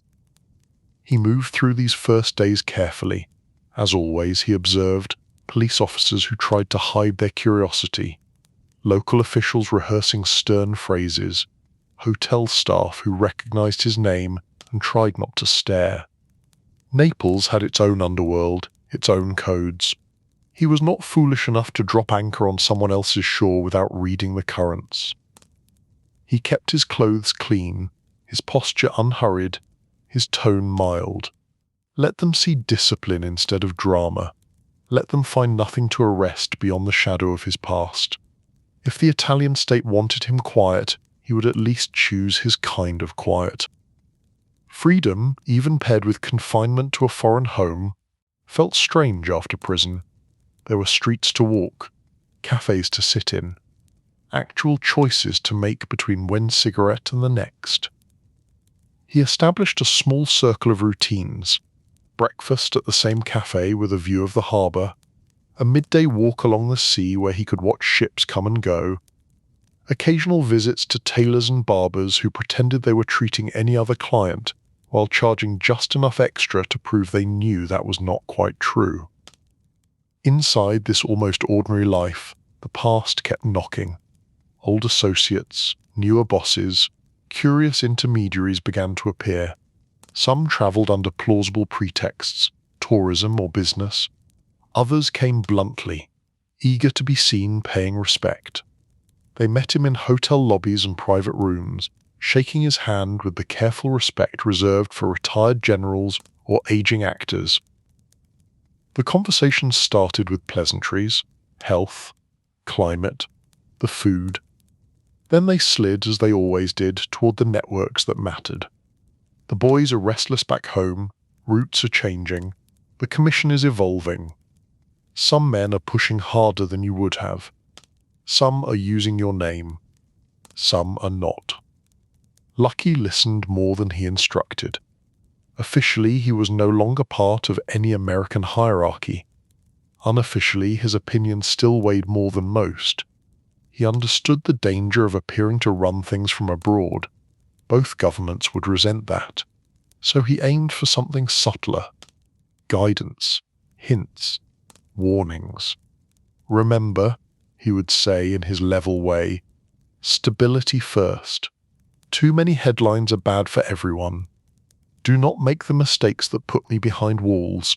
If you are going to move into something loud, make sure it is worth the echo. His visitors took these words home and converted them as they like. Some followed them. Some used his name to bless their own excess. He had no illusions. Influence, once loosed into the world, never stays exactly where you place it. Exile never sat comfortably on his shoulders, so he adjusted it into a tailored coat. He travelled when allowed. Rome, Palermo, other Italian cities. Always under watchful eyes, always with some bureaucrat keeping notes. But he also found ways to stretch his radius beyond Italy without trampling the rules laid around him. Havana became an important lure.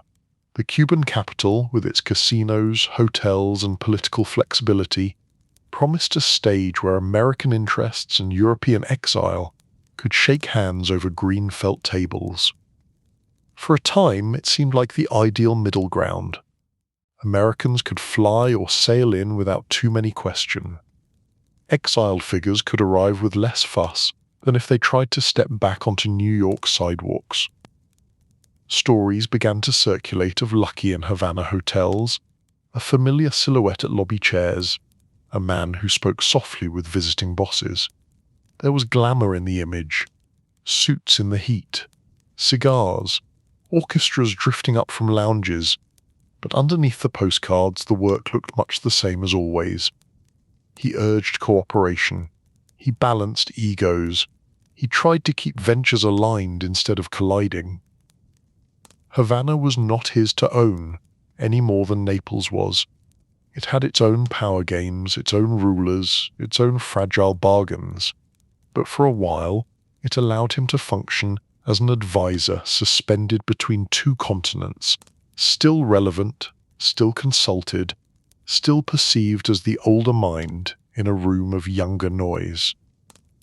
Back in Naples, between trips, his life acquired a strange split tone. Part of his day belonged to an aging man going about ordinary habits: coffee, newspapers, short walks along the waterfront, leaning on railings as he watched children play and fishermen mend nets. The other part belonged to a private switchboard, connecting calls, letters, and visitors from men who dealt in casinos, shipping, narcotics, and unions. He preferred to keep this second part as calm as the first. When men came to him eager for blessing on risky schemes, he cautioned more often than he encouraged. The world was changing. Laws were harder. Politicians were less blind when pressured by new media, new voters, new fears. The old spaces of quiet corruption had shrunk. Recklessness now carried higher odds of disaster. Some listened and walked away more careful. Others nodded politely and did what they wanted. It reminded him of his younger years, when elders had tried to impose their slow pace on him. The difference, he liked to think, was that his advice had logic behind it rather than nostalgia. Whether that distinction mattered in the end was another matter. Italy's own authorities never entirely relaxed. They shifted him at times, watched his contacts, made it known that hosting a figure like Luciano was a duty they performed with limited enthusiasm. He adjusted by staying visible enough to seem compliant, and quiet enough to leave them few excuses. No public scandals, no parades of local hooligans pledging loyalty. He held to his own code. Dress well, speak softly, never give anyone a free shot, do not brag, do not volunteer information. Remember that most questions already contain the answer the other man wants to hear. At night, in hotel rooms and apartments that never quite felt permanent, he would sit by a window and think through the shape of his exile. He had once commanded attention with a phone call. Now he weighed which calls to answer. The distance from New York turned every report into something a little off-tempo, a little uncertain. He could no longer walk into a room and read faces for himself. That was his greatest loss. In its place, he had to rely on second-hand stories from ambitious men who might bend the truth, even when they did not mean to. He watched, with some irritation, as certain figures he had once mentored or contained began pushing for more brutal control. Some saw the vacuum left by his removal as an invitation to louder rule. They dipped deeper into heroin traffic, leaned harder on fear than agreement, invited a level of investigative wrath he would have considered sloppy. The commission he had shaped still existed, but its balance was shifting. Strong personalities fought to reposition themselves as central. Vito Genovese, among others, reached greedily toward mythic status, forgetting or ignoring the lesson that visible crowns drew fire. From Naples, Lucky saw the pattern re-emerge. Men chasing titles instead of outcomes, men drawing attention to the very structure that was safest when half invisible. When visitors came to report or seek advice, he did not bother hiding his disapproval. "You are making yourselves targets," he would say in that flat, steady voice. "Respect the order, or watch it break over your heads." Some bristled, some brushed him off as yesterday's strategist. It was an old story, students outgrowing the teacher in their own minds long before their test scores justified it. Yet even as his direct grip loosened, his name held utility. For many beyond the tight inner circles, Luciano remained the symbol of organized discipline. Men in smaller cities invoked him to lend weight to their own talk of rules. Journalists could not resist attaching his story to any mention of syndicates or narcotics or gambling empires. He became, in an odd way, both less powerful and more legendary. The real man drank his coffee in Naples, checked his watch, argued mildly with waiters, and shuffled papers in modest rooms. The legend did business across oceans with a nod. That separation amused him on better days and annoyed him on worse ones. He never entirely gave up trying to nudge events toward his preferred design. In letters and private talks, he warned against careless expansion in drugs that fueled moral hysteria and harsh laws. He pushed for continued cooperation rather than internal warfare. He reminded colleagues that law enforcement now looked for patterns, that the age of assuming no one was clever enough to map them had ended. Some of his warnings proved right. Raids grew sharper. High-profile trials cut into the myth of untouchable families. Men who had mocked his caution found themselves photographed in chains. Watch these stories from afar, Lucky felt no joy in being correct. Pride in prophecy tastes bitter when you are living under someone else's rules on someone else's shore. Still, he adapted. It was what he had always done: Sicily to New York, tenement boy to quiet boss, defendant to inmate, inmate to deportee, now deportee to consultant in exile, living in that thin strip between watched man and free man. On long afternoons he would walk the seaside promenade, feeling the old country sun on his face, watching ships arrive heavy and leave light, or arrive light and leave heavy. The trade never stopped. Legal, illegal, grey in between. It all moved because someone somewhere turned needs into cargo, and cargo into profit. He wondered sometimes what might have become of him had he stayed a dockworker's son in Sicily, or a warehouse clerk in Manhattan. An honest man lost among many, worrying about rent instead of commissions. He did not regret his choices exactly. Regret was a word for people who believed their lives could have neatly folded a different way. His had been twisted from the start. But exile gave him space to see his story with a cooler eye. He had organized predators. He had imposed rules on chaos for reasons that were never purely generous. Still, he believed, perhaps stubbornly, that his instinct for order had spared the city a measure of wildness it might otherwise have endured. It was a thin comfort, but it was his. The sun sank over the bay, casting Naples in a soft wash of gold. A stranger on a bench nearby folded his newspaper without glancing over. A boy rode past on a bicycle, laughing at nothing in particular. Normal life moved forward, uninterested in the man standing by the railing with a face some history books would one day freeze in black and white. Lucky adjusted his cuff, turned back toward his hotel, and walked with his usual measured step. Deported, yes. Disconnected, no.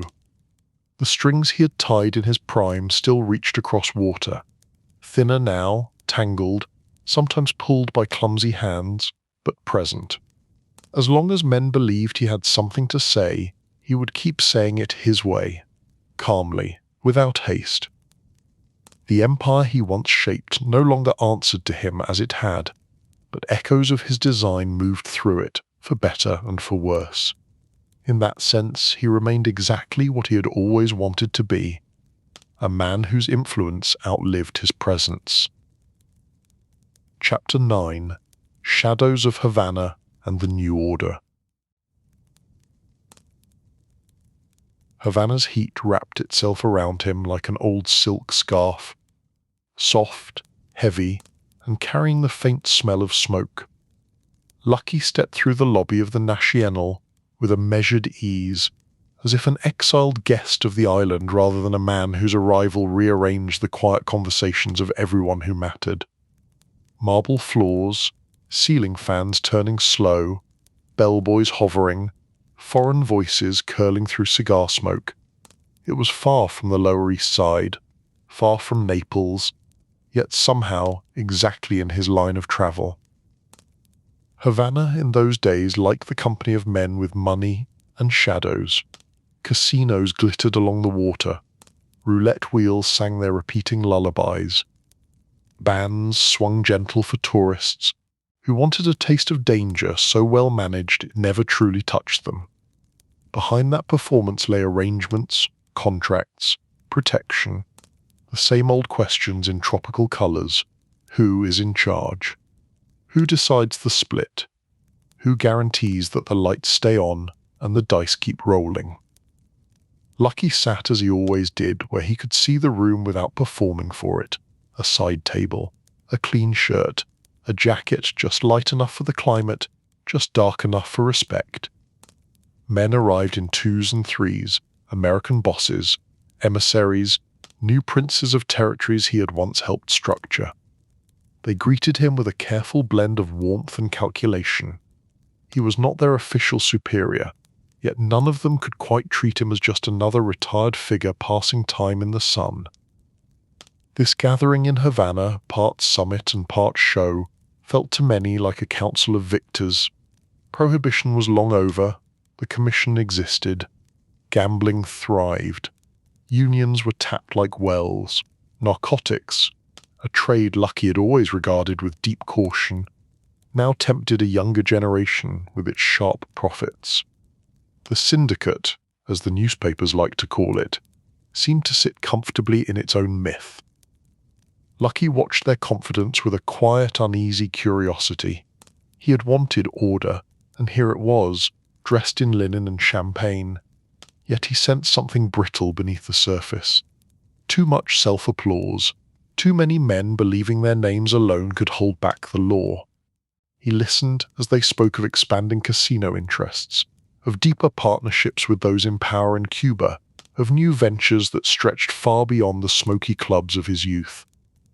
He offered what he had always offered: calm perspective, keep the peace, share the profits.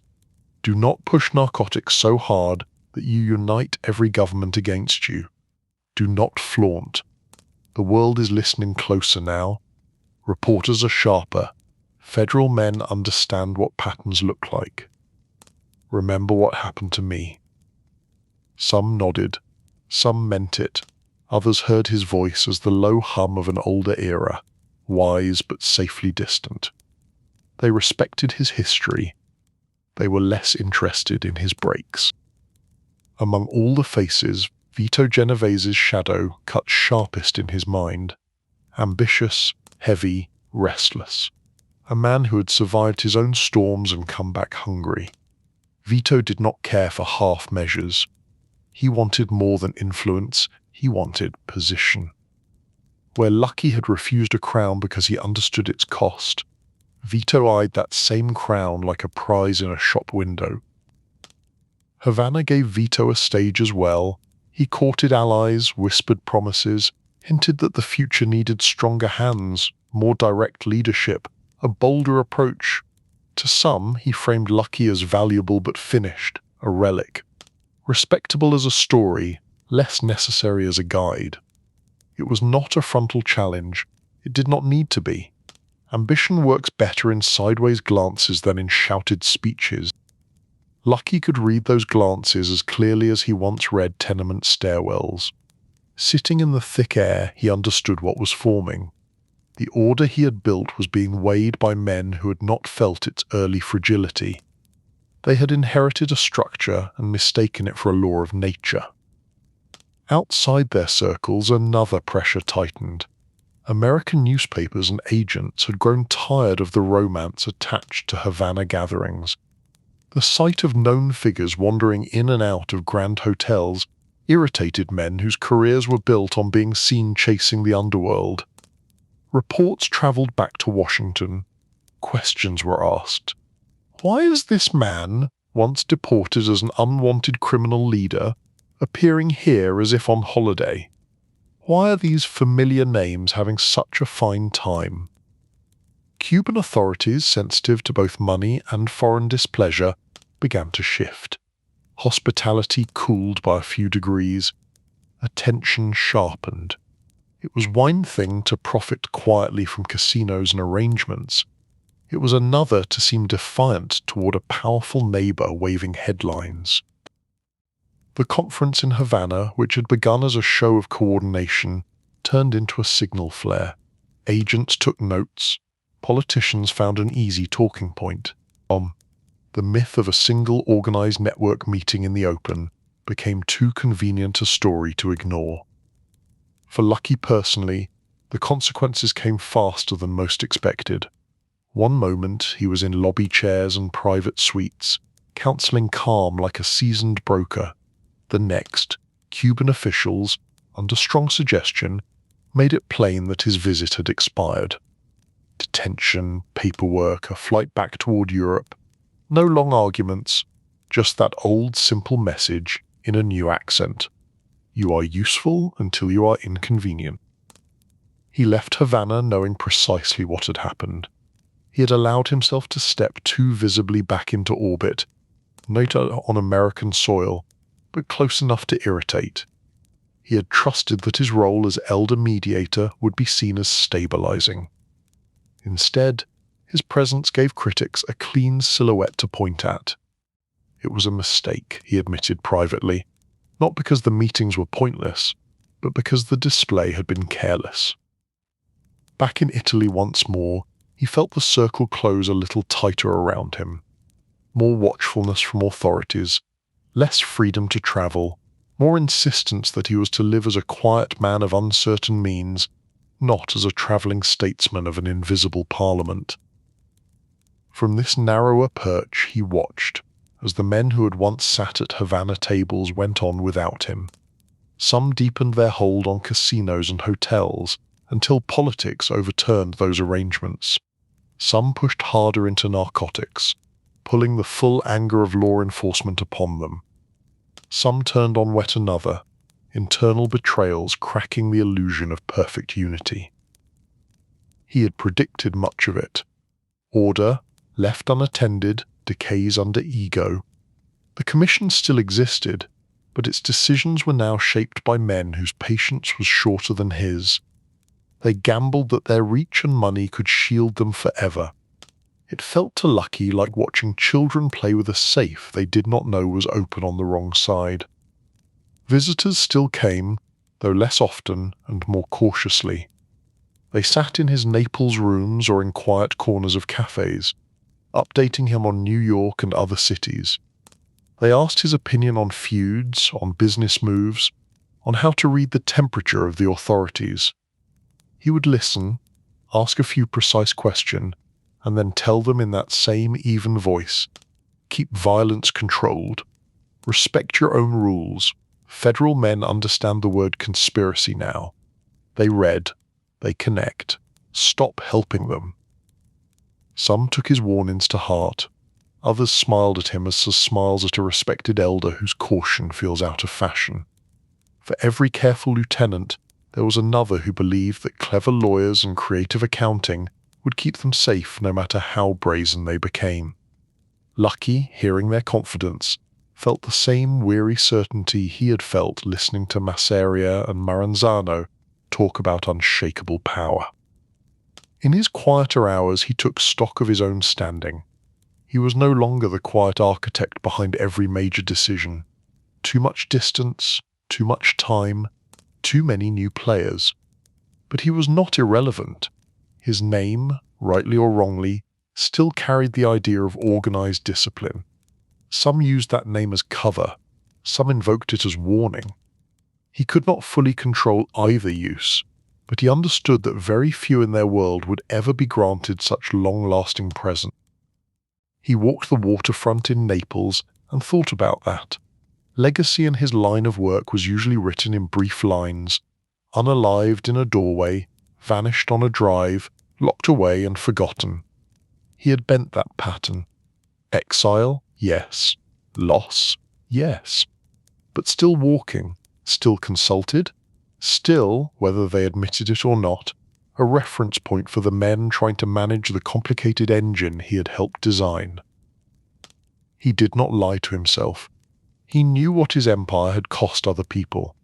The control he prized had been built on fear as well as on prevention of greater chaos. He had profited from vice, from rigged markets, from the harsh enforcement of private rules. He also knew that in the rare moments when choice existed between pointless bloodshed and structured compromise, he had consistently chosen the latter. In his own tilted scale, that mattered. As the years after Havana moved on, the gap widened between the Luciano of headlines and the Luciano of everyday life. Newspapers still liked to attach his name to any mention of the syndicate or the roots of modern organized crime. They painted him as the master planner of everything large and sinister. Young law students read those stories and saw a central villain in a grand design. Meanwhile, the actual man stretched his back on a Naples promenade bench, argued gently with a waiter about the strength of the coffee, checked his watch before a small meeting about some lingering share in some distant venture. There was, he suspected, no way to reconcile those two versions. Legends do not age well. They either burn out or drift above the facts, untouchable. He existed in the space between, old enough to remember the beginning, present enough to watch the shape of his creation warp under new hands, clever enough to see that once a system is born, no one man truly owns it, not even the man the history books want to credit or blame. The new order he had imagined in his 30s still glimmered in fragments, structured councils, agreed territories, internal checks, but it was overlaid now with more greed, more outside pressure, more aggressive enforcement. Men still said the word commission, but it did not always mean what he had meant. That was the danger of building lasting tools. Others would decide how to use them. On certain dusky evenings, as the heat of the day slipped and the lights came on along the waterfront, Lucky would pause and feel the stretch of years behind him. From the dust of his Sicilian birthplace to the fever of the Lower East Side, through Prohibition's secret doors and the hush of commission meetings, into courts, cells, Havana lobbies, and back to this foreign familiar shore. Whatever else could be said, his life had proven one principle over and over. Understanding structure is its own kind of power. He had used that power to lift himself, to shield some, to harm others, to carve lines in a lawless map. Now he watched newer men repeat and distort his lessons. Shadows from Havana, from New York, from every city he had touched, still trailed after him as he walked home through Naples' streets. They were longer now, softer at the edges, but they were his. Chapter 10. The Final Evening in Naples. Morning in Naples arrived with the lazy certainty of a city that had seen everything. The sea rolled in against the stones, small waves catching first light. Fishing boats shifted on their lines. Shopkeepers raised metal shutters with a rattle that blended into the song of vendors and buses. On the promenade above the water, an aging man in a careful suit stepped into the day as if it were an appointment he fully intended to keep. Charles Lucky Luciano liked his routines sharp and simple. A walk along the bay, coffee at the same table, a cigarette held just so, more as a prop than a comfort. He greeted a few familiar faces with a nod that hovered between cordial and unreadable. To most passers-by, he was only another older gentleman with polished shoes and a precise haircut, the kind that suggested a past but did not volunteer the details. He had learned long ago that stillness could be its own disguise. Naples was noisy enough without him adding to it, so he let the city speak. Children shouting near the railings, lovers arguing softly over nothing important, a radio murmuring last night's football results. His own presence barely disturbed the air. That suited him as much now as it had in the back rooms of New York. Yet inside, his thoughts folded and unfolded with a clarity the sea seemed to sharpen. He counted the years, though not in neat lines. They came as scenes. A sunburned hill in Le Cara-Friddi, a crammed steerage deck pushing toward Ellis Island, tenement stairs, street corners, the first folded bills for doing something other people did not know how to arrange, the commission rooms, the courtroom, the cell, the long, circling route that had left him here neither king nor beggar. He did not indulge himself with regret for very long. Regret, he believed, was a luxury for people who had lived smaller. His history did not shrink enough to fit into simple apologies, but age had sanded the sharp edges of self-justification. He could admit, at least to himself, that the structure he built had balanced on cruelty as well as order, on fear as well as discipline. He had told himself for years that he was making something less messy. That did not mean it had been clean. After his walk, he took his place in the cafe that had adopted him as a daily fixture. The staff knew his habits. Strong coffee, never rushed. A small plate, chosen more for the pattern of the act than any hunger. Newspaper folded to certain pages. He read slowly, giving each line a little more attention than it deserved, pausing when his name slipped into some article about old cases or documentaries in planning. There was a certain cold humour in it. Men who had never walked a tenement hallway spoke grandly about his role in history. Professors, journalists, officials. Some painted him as a one-man revolution in organised crime. Others reduced him to a villain whose removal had cleansed the city, which he knew was false. Crime had not retired with his deportation. It had simply changed management styles. He accepted that they needed symbols. He had once needed them too. Bosses to blame for chaos, heroes to credit for order. It was easier than admitting that systems were made of many hands and much quiet cooperation. If they wished to use his face as shorthand, they could. The real accounting, whatever that meant, would be done elsewhere. Visitors drifted through his days, though fewer now than in the first bright aftermath of his deportation.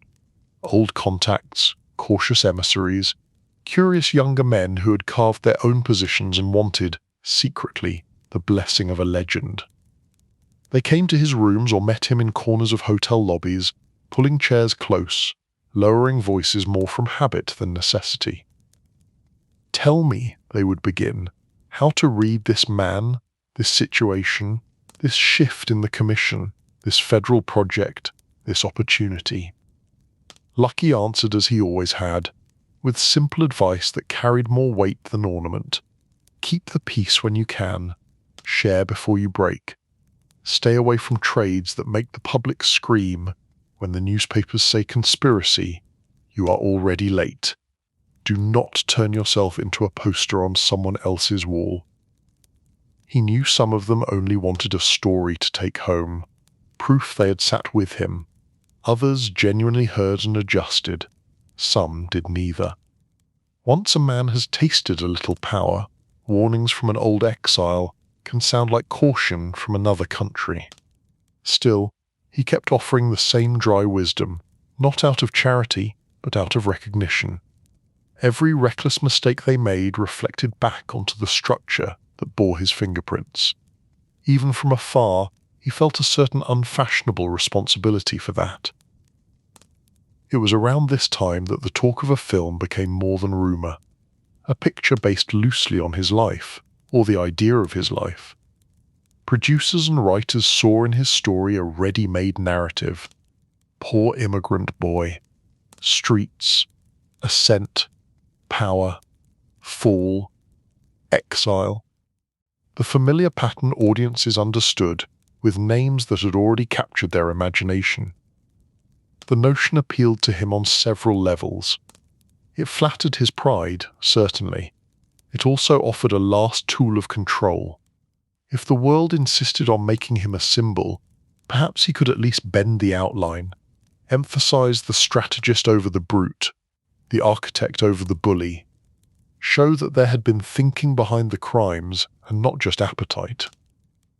So he agreed to meet, not in New York, where he was not welcome, but in Naples, in hotels and apartments where visiting middlemen could sit with him and discuss contracts, betrayals, rights. They drank coffee, sometimes something stronger, and circled around the question of how honest a film about a dishonest life ought to be. For Lucky, the answer was simple: honest enough to be interesting, edited enough to be useful. No need for every rough detail. Plenty of room to underline the parts he considered his legacy. Order, restraint, partnership across lines that old men had once sworn were unbreakable. He knew the producers would never fully cede control. It was their trade. But as they talked, he carved out the comfort of being in the room, of not letting strangers write the entire script without hearing his voice. It was one more negotiation, not so different from club deals and harbour agreements, just dressed up in artistic language. The day of the airport meeting arrived wrapped in an ordinary grey sky. It was the kind of weather that made Naples reflective instead of fierce. The plan was straightforward. He would meet a representative arriving from abroad, discuss final steps for the project, show that he remained sharp, presentable, capable of attracting an audience even if he could not leave Italian soil without argument. He dressed with particular care, suit pressed, tie straight, shoes polished to the standard he had set for himself since the days when sloppy clothes could get a man dismissed as unreliable. Aging had thinned his face, but not his sense of presentation. If cameras were going to remember him, he intended to look like someone who had always expected to be remembered. The airport itself, with its echoing halls and mix of languages, reminded him faintly of other thresholds. Ellis Island reversed. There he had arrived anonymous, his name reshaped by clerks. Here he moved as someone whose name needed no introduction, but whose movements were mapped by officials with files. He met, he talked, he considered. The conversation moved over familiar ground: rights, financial shares, the tone of the story, avoiding certain details that would embarrass certain people, stressing others that would satisfy an audience hungry for the idea of a mastermind. He played his role smoothly, adding charm in measured doses. Underneath, he felt the strain of years in his chest more than he ever admitted. But admitting weakness, even to himself, had never come easily. He pushed through minor discomfort the way he had pushed through every unwelcome sensation in his life. Eyes steady, voice level, thoughts a step ahead of the room. Then his heart, that stubborn engine that had carried him through so many escapes and so many negotiations, made its own final choice. There was no dramatic speech, no staged farewell. One moment he was walking beside the car outside the terminal, still discussing the project that would turn his legend into something projected on screens. The next, his body folded, and the long line of his survival snapped. People rushed, of course, shouts for help, the scramble of strangers doing what strangers do when anyone falls. For once, he had no instructions to give. The man who had spent a lifetime refusing to be surprised by enemies or allies had been quietly ambushed by the force he could not bargain with. In its own untheatrical way, it was a fitting close. No armed escort, no courtroom, no cell, no alley. An airport driveway in Naples after a business meeting about his own mythology. Not clean, not grand, but simple. A heart deciding that the story had gone on long enough. News of his passing moved fast, the way such news always does for men whose names still sell papers. Obituaries reassembled the usual litany. Architect of the commission, modernizer of organized crime, convicted racketeer, wartime helper according to some, shameless manipulator according to others, exiled yet never quite gone. Some wrote as if his ending closed an era neatly. Lucky Luciano, they suggested, was the first and last of his kind, a convenient bookend. He would have snorted softly at that. No era ends because man falls. Structures adapt. Men step into spaces left open. Systems he had helped design, improved or corrupted by others, remained in motion. In scattered corners of New York, older men who remembered the quiet young operator from the Lower East Side raised small glasses in private. Not exactly in mourning, not exactly in celebration, more in acknowledgement. The man had played the game well and long. In police stations and prosecutor offices, there were nods of a different sort. One more name from the old charts moved from present concern to historical reference. In Naples, the city that had tolerated and observed him, his passing registered as a moment, then folded back into the routine of waves, buses, and cafe cups. The bench where he sometimes sat became just another bench. The cafe table he favoured went back fully into rotation. This too seemed appropriate. He had never truly belonged to the scenery there. He had been a guest, even at the end. What remained was the story, and stories are seldom calm. Some would tell it as a warning. The boy who climbed high in dark trades and paid with exile and watchful years. Some would tell it as a crooked achievement. The mind that replaced chaos with some version of order, proving that intelligence can thrive even in the wrong business. Some, less loud, would remember small details. His insistence on control, his dislike for pointless cruelty, his ability to sit at a table of hostile men and persuade them that peace would earn more than war. He would likely have preferred that last view, trimmed of sentiment and scandal.